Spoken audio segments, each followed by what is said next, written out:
Today we're going to talk about how to divide monomials. Let's review what a monomial is.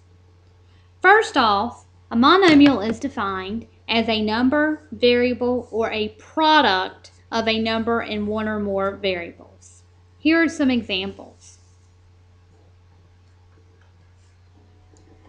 -5 is a monomial. It's just a number. P plus Q is not a monomial. A monomial has to be a product of a number and one or more variables. This is not a product. This is a sum. X is a monomial. It's just a variable.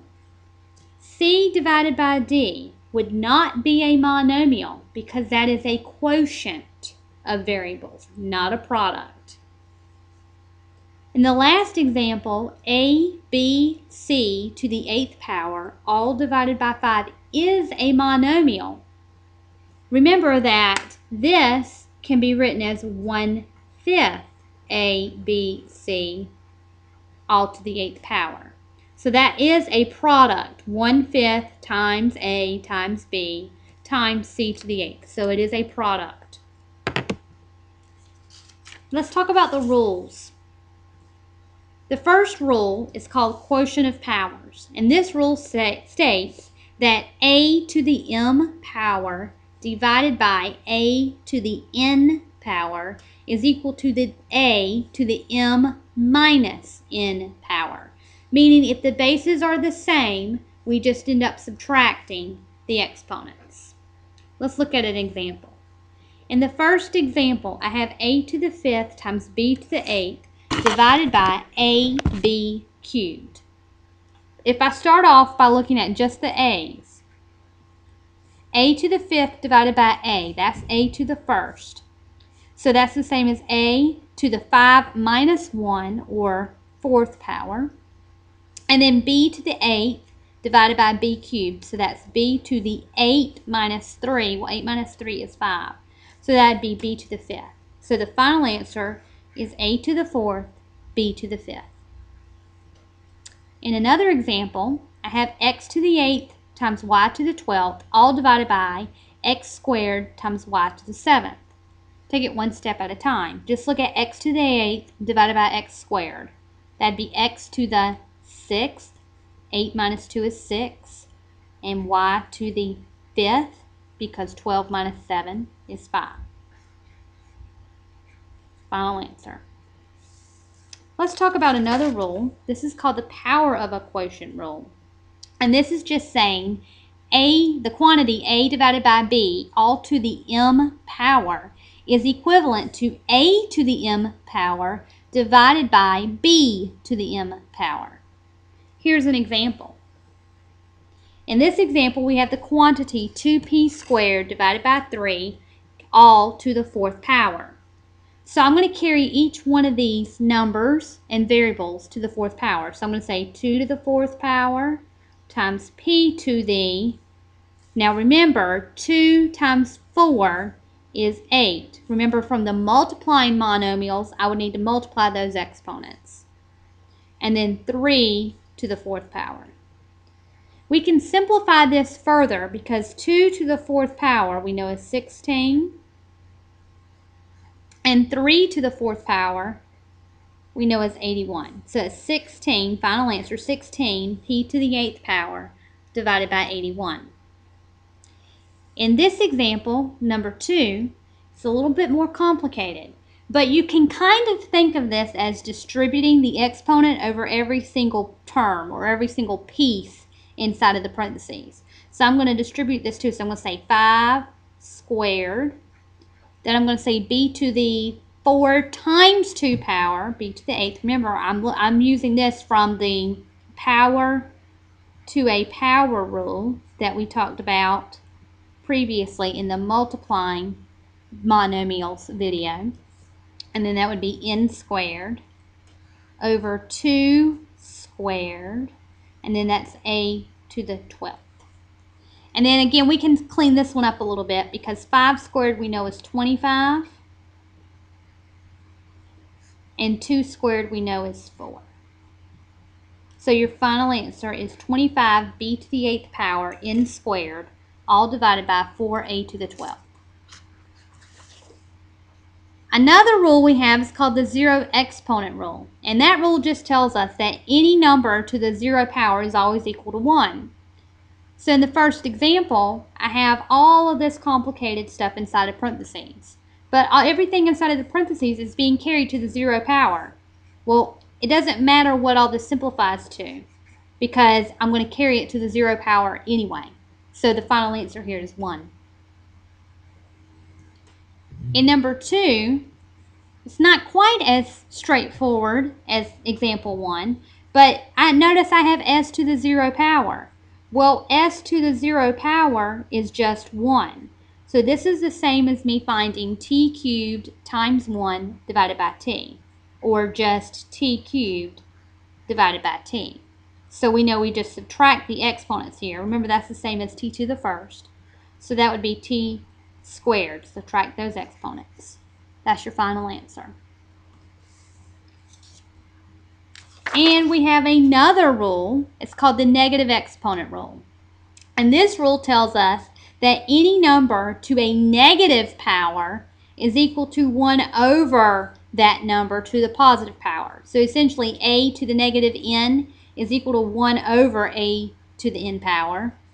Or if the exponent was negative in the denominator, we move it up to the numerator. Let's just try some examples here. Looking at number 1, I have b to the negative 3 c squared all divided by d to the negative 5th power.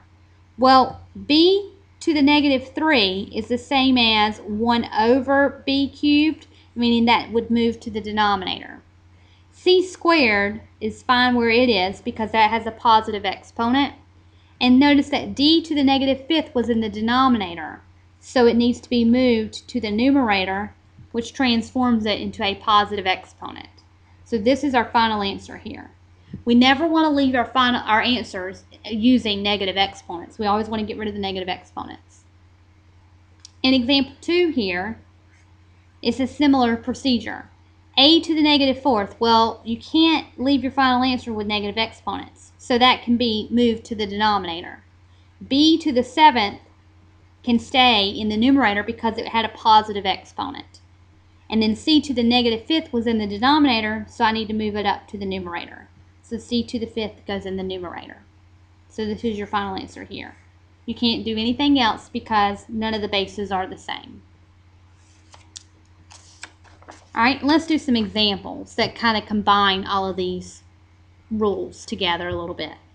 So in number 1, the first thing that I see is I see parentheses, and I'm carrying this to the negative 2 power, and then down here I'm carrying all this, or I'm squaring all of this. So what I like to do first is I like to get rid of the parentheses, just like when I remember learning order of operations. So that's just going to be 5 to the negative 2 power. We'll worry about what that means in a minute. And that's going to be r to the, well, you're supposed to multiply these two because of the power to a power rule. So negative 2 times negative 2 is positive 4. In the denominator, I'm going to do 2 squared, and then that would be r to the 3 times 2 is 6. Now, we obviously can't leave our answer like this because we have a negative exponent up here, plus these r's down here might be able to be simplified. 5 to the negative 2 power is the same as 1 over 5 squared. Well, 5 squared is 25, so that's the same as 1/25.